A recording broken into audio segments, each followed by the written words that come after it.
26 தேர்தலில் உறுதியாக அம்மா மக்கள் முன்னேற்ற கழகம் சட்டமன்றத்திற்கு ஆளுங்கட்சியாக செல்ல இருக்கிறது என்பதுதான் உண்மை. ஆளுங்கட்சியில சட்டமன்ற உறுப்பினர்களாக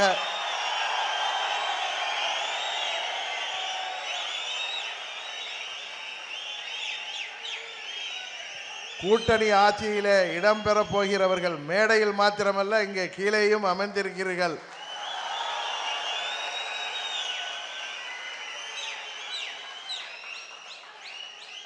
செயற்குழு உறுப்பினர்களாக மாத்திரமல்ல, பொதுக்குழு உறுப்பினர்களாகவும் இங்கே அமர்ந்திருக்கிறீர்கள் என்பதுதான் உண்மை.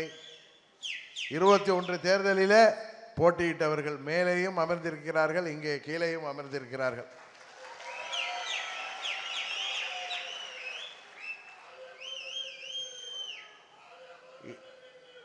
இந்த தேர்தலில் நாம் கை காட்டுபவர் தான் தமிழ்நாட்டின் முதல்வராக வர முடியும் என்பது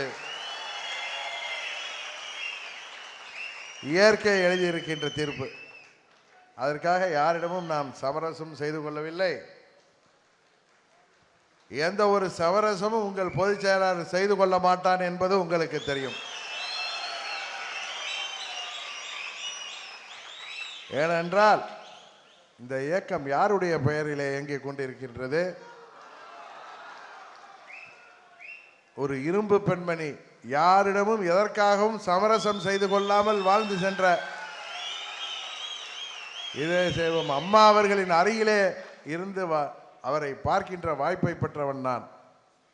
அதனால்தான் சொல்கிறேன், ஏதேதோ செய்திகளை ஏதேதோ வதந்திகளை கிளப்புவார்கள். எதை பற்றியும் நீங்கள் கவலைப்பட வேண்டாம். நமது உயரம் நமக்கு தெரியும். நாம் நீங்கள் எதிர்பார்க்கின்ற அளவிற்கு எனக்கு தெரியும். உங்கள் மன ஓட்டம் எனக்கு தெரியும்.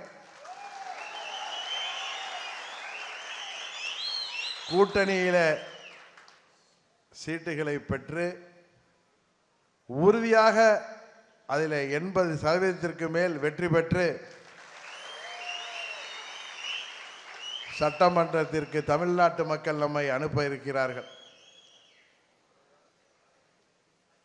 இந்த பொதுக்குழு தேர்தலுக்கு முன்பு எப்படி 21 இன்றைக்கு வீடியோ கான்ஃபரன்ஸில் நடத்தினோம், இன்றைக்கு உங்களை எல்லாம் நேரடியாக இங்கே சந்திக்கின்ற வாய்ப்பு கிடைத்திருக்கிறது.